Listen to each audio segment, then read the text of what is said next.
in my career when I wrote the book that's set in Utah, and especially in Mormon Utah, I recognized when I was doing the research that introducing readers to this culture was going to take some time.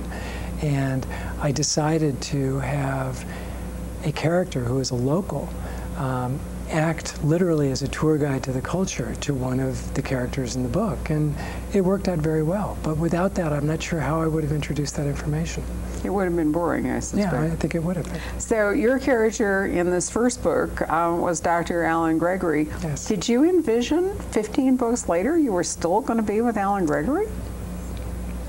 I was so thrilled the day that I found out the book was going to be published. I didn't look past the day that I would be able to hold it in my hand.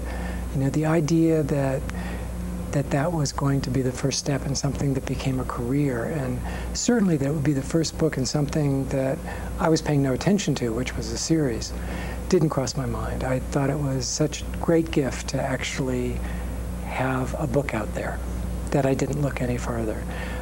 It wasn't until the third book, which was a divergence from the series, that my editor was reading the manuscript and showed some surprise that I had left the series behind, that I recognized that I had a series to leave behind, and that there were about to be some pressures to make sure that the succeeding books paid some homage at least to the series. Didn't you tell me earlier that privileged information, what is the title of the second book? It's Private Practices. Okay, that privileged information and private practices were actually two halves of one story? As I started writing the first book, I wanted to tell a story having to do with the benefits of psychology and psychotherapy, and then the dark side of the same profession. And I thought it was going to be one story that could hold these things. Ultimately, as I was writing the first story, I recognized that it was getting plenty long without any of the dark side making it in. So when I got a chance to write a second book, I wrote that other book. But I always considered it a sibling to the first. It had always been in my head sort of one story. At that point, I was relatively done with the characters. There was actually a draft of the second book where I killed off the narrator. And it was one of the things I played with as an ending to the second book. Ultimately, for various reasons, I decided it didn't work, but one of the reasons was not that I needed him in the third book, because in my mind there wasn't a third book. I was laughing because I think that so often I hear from writers writing series that you can't really have ultimate jeopardy, because the character, the lead character in a series has to survive to go on to the next book, and so all you can really do is give everybody else grief.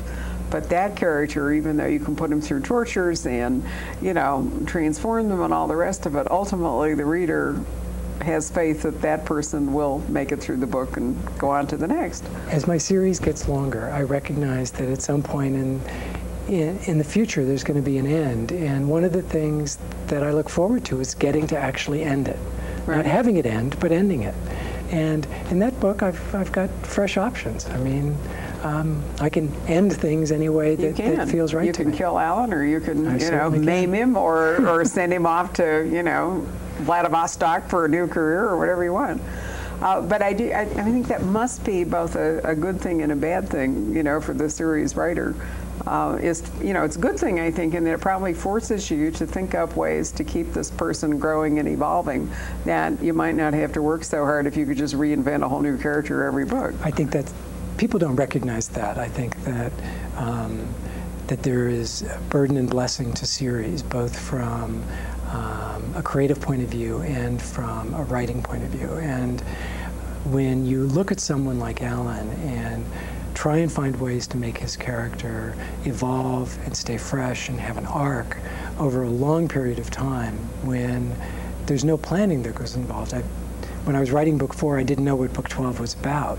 So I have to find ways each year to continue his evolution and continue the arc, and it is one of the challenges. In terms of the series, from a writing point of view, it's a tremendous anchor from a publishing point of view. And anchors are, I think, almost by definition, good things and bad things.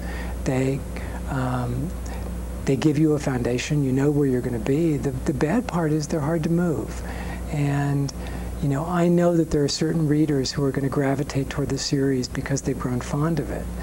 But there are also going to be readers who are so fond of the series, they're going to be reluctant to follow me if I start leaving those characters behind. So there's a push-pull that comes along with the blessing of series fiction. How restrictive has it been to have picked Boulder, Colorado? Because there's a physical place for most series as well as an actual lead character, isn't there? I think in most successful series, the primary setting becomes a character. Right. In a very crucial and important way. And in that sense, I don't regret Boulder. It's fine as a home base. It has enough of a presence in people's minds that it doesn't need the Colorado after it. You say Boulder and most people have an image of what the place is. And in a funny way, it's quirky enough that I don't have to make much up. That's true. It's not Miami, but it's not, you know, Podunk, Nebraska either. So Boulder has worked out fine. I think the more limiting thing that I chose with those early books is, you know, tying myself to a psychotherapist in a small town, and that's certainly limiting. I mean, there's only a certain amount of mayhem. Well, you know, that's true. But on the other hand, Boulder has really presented some pretty main stage stories. I mean, and you've got a book out of Columbine in an indirect way. You absolutely got a book out of the John Benet Ramsey case, a book, as I mentioned to you earlier, I didn't want to read because I don't like the subject and frankly was overdosed on all the PR. And then I really enjoyed your book because you did something unexpected with it. So I like that. You've had a number of things. I mean, Boulder really in its own way has turned out to be surprisingly fruitful. Boulder has been great to me, and as a setting, I can't imagine making a better choice. You know, at the time, nobody else was really writing series set in Colorado. Rex Burns' series in Denver was still going at that point, but Boulder seemed fresh, and once again, I wasn't thinking series. And for the short term, it fit great, and in the long term, it's never felt to be a limiting factor. In the past half dozen or so books, the characters have spent much more time on the road.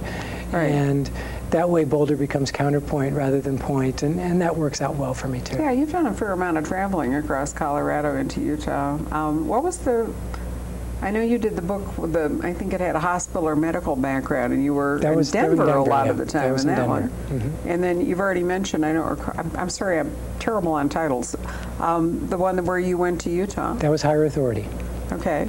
And then was that the one where there was sort of like the wilderness or the camping scenes, or was yes. that yet a different book? And that was in Colorado's wilderness and some Utah wilderness. But okay. Yeah, that was that book.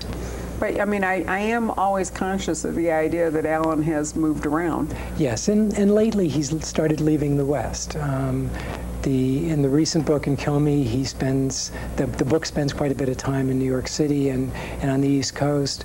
In the previous book, Sam Purdy spent a long sojourn through the South. So, you know, there are some new locales coming into the books. Well, it's not really contrived. I mean, somebody like Alan, a medical, expert, whatever you want, today would be actually in motion. I mean, it's a perfectly reasonable thing. He could be called a witness in a trial. He could be, doing a whole lot of things that don't feel artificial in the sense of moving him out of Boulder. But what about the romantic relationship you developed with him? Because she's actually less portable than Alan, isn't she? She is probably a less portable character than him. And again, in the early books, not thinking that I was going to be dealing with these people, so long down the road, I created a very limiting character.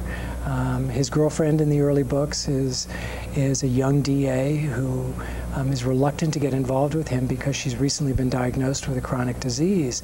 And what I created for myself at that point is a character with a chronic disease. So there's a legacy from all those early books that become an unintended part of the baggage that I have to deal with creatively in the later stories. That's true, and because she's a DA, she is not professionally as portable either as Alan. Alan can, rush around and be an expert or whatever he needs to do as a psychologist, but a DA has to be a DA where the DA is appointed or elected or whatever it is to be a DA. Yeah.